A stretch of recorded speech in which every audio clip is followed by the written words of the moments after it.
Dawson, guys like Isaiah, Dane have used the word numb as kind of way to describe yet another season of not reaching the pinnacle. Do you share that sentiment of it just repeatedly kind of just falling short? Yeah, I guess that is a good word for it. Just so many emotions all at the same time, and then, just a lot of disappointment, a lot of sadness.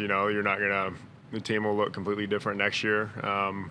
There's always going to be a couple teammates you might be closer to that might not be here. And just working all year for the same goal and then just coming up short again is very frustrating. But then again, you learn a lot of things about yourself through times like this, and it's going to give us a lot of good things to build on and things to learn from moving forward. Dawson, I asked Isaiah about, what's it going to take to get over that hump, and he said, I don't know. I'm sitting here asking the same question. We've got the players, we've got the coaches. I guess what's your response to that? Yeah, I think that's the golden question. I think everyone's kind of asking themselves that, and that's something that we can evaluate over the next month, 2 months, all the way through until next season starts.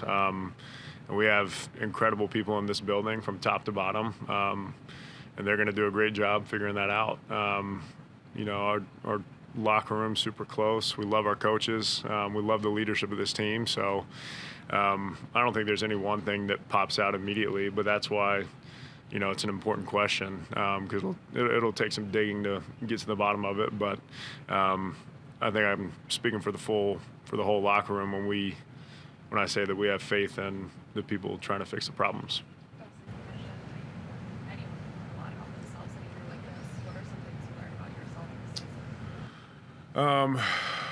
I've definitely learned how much I love and respect my teammates.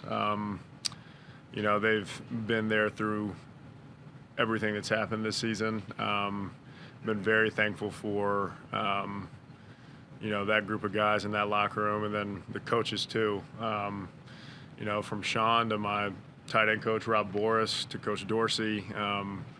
They've all been there for me and for the whole team through everything, and not just as a player, but as a person. And that's what is so incredible about this building, is that there really is that genuine love that people have for each other here, and it makes it have that family atmosphere, which is pretty amazing. Dawson, the yards and the points were there most of the season for the offense, and I'm just wondering if you would agree with this assessment. It felt like it was more difficult at times, where there were quarters or series that you weren't having the success that maybe you had been accustomed to. I know not every game is going to be perfect, but do you agree that it just did feel more difficult at times offensively for large portions of this season? Yeah. I also think that's every season in the NFL. No matter what team you're on, there's going to be ups and downs. There's going to be times that are more difficult to move the ball, to score.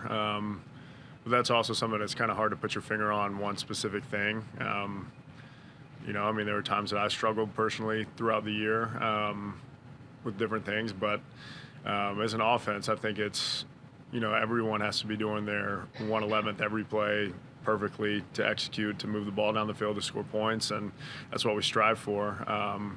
But in terms of pointing out one particular thing that kind of causes us to stall out from time to time, it's kind of hard to put your finger on something. But then again, we got all offseason to look at that and figure out what that might have been, and fix it moving forward. Dawson, is there one thing that's going to stick with you most from this season that as you head into the offseason here? It's been pretty awesome just to see the resiliency of this team, the things that we've had to overcome, and the manner in which we've done it has been pretty encouraging, I think. Especially me personally, after losing my brother earlier, or I guess last year now, just having that support system of this staff, these coaches, and these players around me, just to be there to have my back and lift me up in the hard times. Something that I can't understate my gratitude for, or I can't overstate it. So definitely thankful for everybody here.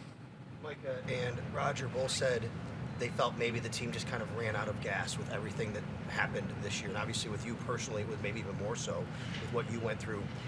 Didn't have a break, maybe needed that break near the end of the year to kind of reset. Do you feel like that's the case?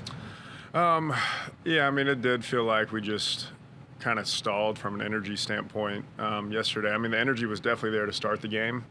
But for whatever reason, I guess going down 14-0 early, just kind of there were a handful of things that just felt like they were compounding. And then, it did feel like we kind of ran out of gas. And I don't know exactly why that is. I don't know if it's because of the point differential early, because they started fast and we didn't.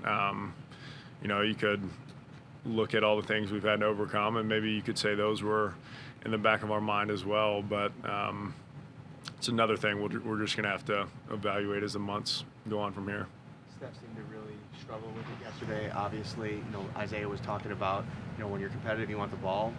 It's tough to lose. Have you talked to Steph? What's it been like, trying to be there for a guy on the team? Yeah, he's just, he's an ultimate competitor. He wants the ball in his hands every chance he can get it because he knows how good he is. And we know how good he is too. And, the more we get him the ball, the better we'll do. But I think we got his back through it too. Obviously, emotions will run high in games like yesterday, and especially as the season's coming to an end. But it's in no way is he a bad teammate or anything. Sometimes football's emotional, and I can't blame him for that. And he's just a competitor, so we're thankful to have him on the team.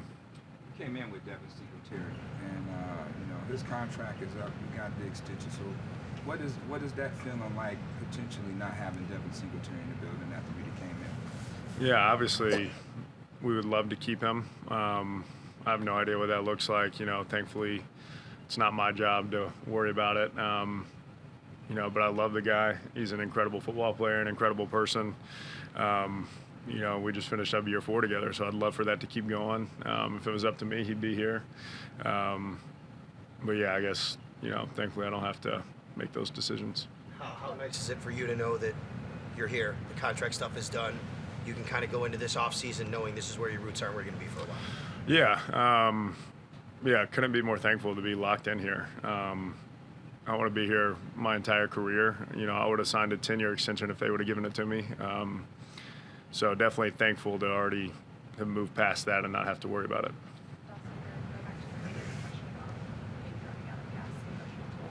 How do you evaluate that when, guys have said it's not an excuse, but it is real context, like it's very valid, everything that you guys went through? What's it like to then try to, look at that and move forward? Like, what can you glean from that maybe? I think that's just one of those things that'll come with time. Because right now, no one can really put a finger on it. And just talking with the guys in the locker room, I think everyone's on the same page of just not really knowing exactly what it was. But, it might be something that'll be more clear as the time goes on from here. What has the postseason approach been like this year compared to the past postseason approaches? Almost identical. They've done an incredible job of having a consistent set of standards that we want to meet. We have the playoff caliber, thing going all year. And then when playoffs hit, we want to be championship caliber. And that's just setting that standard every day in what we do. But it wasn't anything different this year compared to last year.